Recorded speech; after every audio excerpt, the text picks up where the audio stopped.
Hey, what's up guys? Spencer Rhodes here, and this video is for whether or not Simon is the one that actually had all of the men from Oceanside killed, and was Negan in fact the one who ordered it?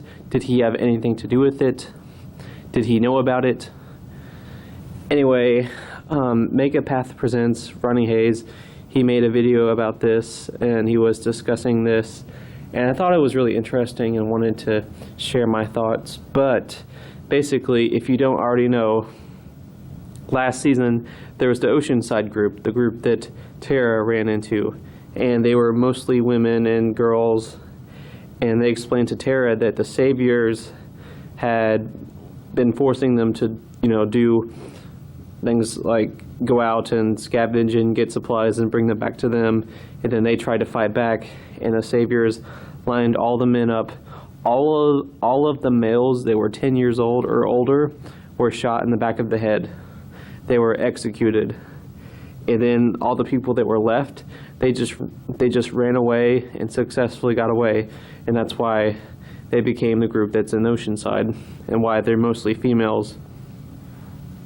And a lot of people, including me, when we first saw this last season, and we first found out about this information, when the characters talked about it, we were like, holy shit, like that's a bit much. Like, I know that Negan kills people, but that's a bit much, because if you read the comics, like, I don't think Negan would have done something like that unless he was absolutely forced to.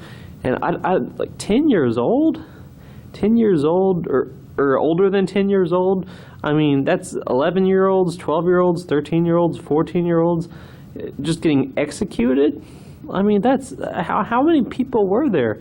If there were that many women, there would have had to have been that many men and children just getting executed because they fought back. That just sounded a bit much.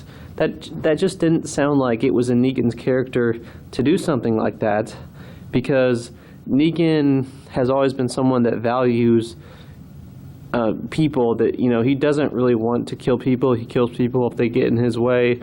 He kills people if they mess with him. He kills people if they're a problem. But killing that many people just because they fought back seemed a bit ridiculous. Even during the entirety of All Out War, I don't think Negan was trying to kill that many people. And they were fighting back, that was sort of one of the early things where during season 7, I was like, wow, I don't think I like TV Negan as much. I think I like comic Negan better. And so far from what we've seen, we've gotten to know Negan a little better, and he seems like the type of person that wouldn't do that. He seems like the type of person that values life. He said several times that people are a resource. That's his whole thing. He wants to use people to go out and get supplies and bring them back. He doesn't want to kill, mass numbers of people. Even during the season finale last year, when he went up to Alexandria and they were trying to blow them up, and Negan and the Saviors were able to stop that and use the trash people as double agents.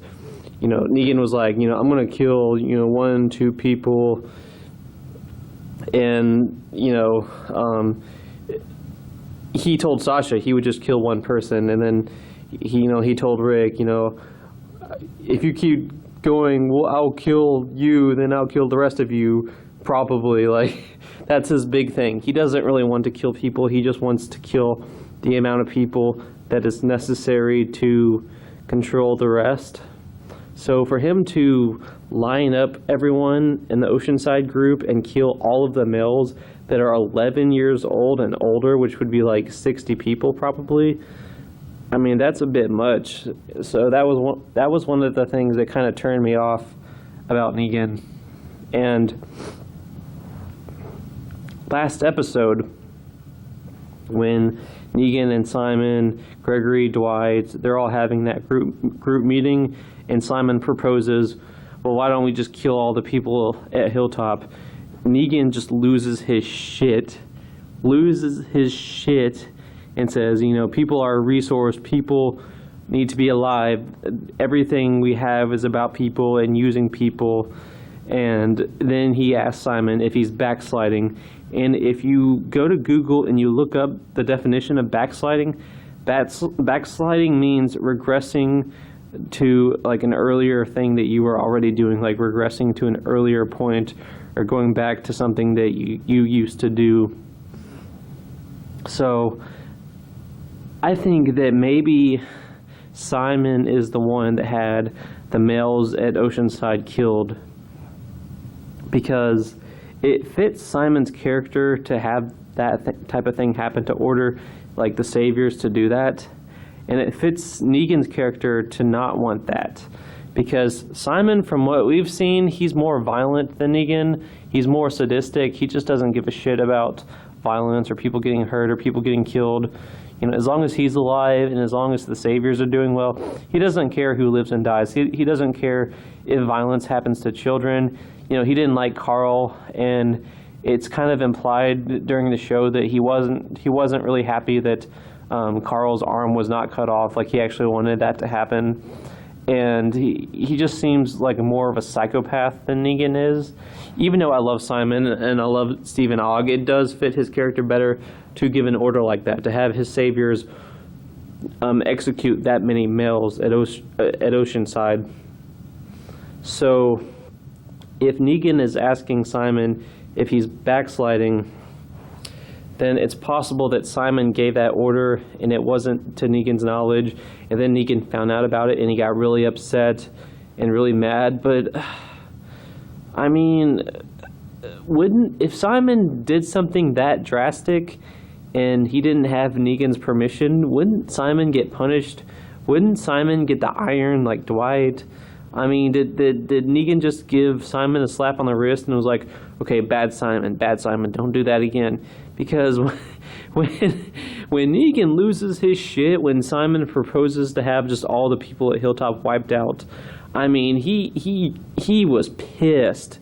Like, it was like there was some serious bad blood between Simon and Negan in the past. And like, so far from what we've seen, Simon and Negan are really loyal to each other. So for Simon to just say, let's just kill all the people at Hilltop, and then Negan just loses it, it seems like there's some really bad past between them. Like, just this really brutal past was just brought back up. And I don't know, maybe Simon was a part of the Saviors from the beginning. Maybe there was a conflict.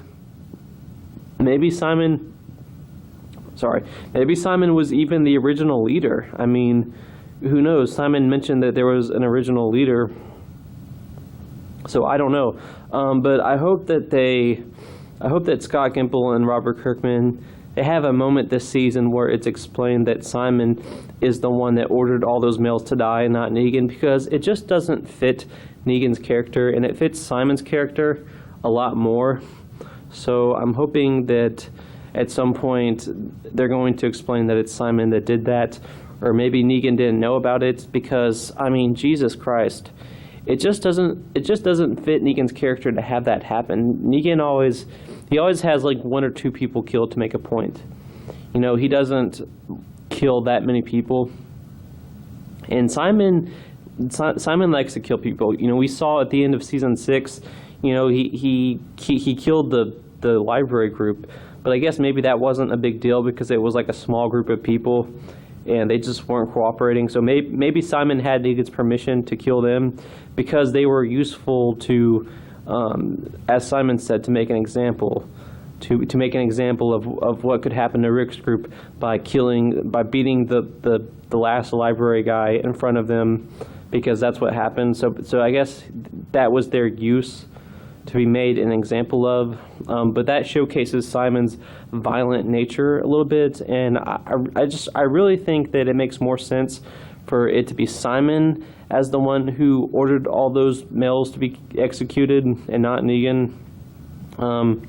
So I'm hoping at some point in this season it is explained that, you know, it wasn't Negan, but I don't know, because sometimes the writing in this show is lazy, and I don't know if they're going to go back and explain that, or if they're going to fix that. I don't know, but I think it's a really good theory, and I think it makes a lot more sense than Negan having those people killed. So I hope it's true. I hope it's true. Plus, it could be a way to make Simon more important, because a lot of people think he's going to die this year. I'm one of them. I think Simon's going to die. I don't want him to. I would be so happy if he makes it to season 9. But if you're going to kill him off this year, at least make him really important, really significant to the plot. Let him go out in a big way. And I think this could help him do that. It could take some of the heat off Negan and make Simon seem more of an antagonist. So I think that could be really useful, and I hope that's what happens. But I'm kind of skeptical because I think the whole thing is just lazy writing, and I don't know if they're going to fix it. Anyway, what do you guys think? Do you agree? Do you disagree? Let me know what you guys think in the comments. Don't be shy. Hit that like and subscribe. I'm not going anywhere. We are currently at 260 subscribers. 260. I am so happy right now. And my 250 subscriber celebration video is still coming. It's still on its way. I want it to be really good, so I'm not in a hurry to get it out. But I've also been kind of busy with work and with Thanksgiving and all that stuff, but it's coming. It's coming within the next couple of days. I can almost guarantee it's coming out tomorrow, so that's coming. Anyway, I'm Spencer Rhodes, and I will see you guys later. Bye.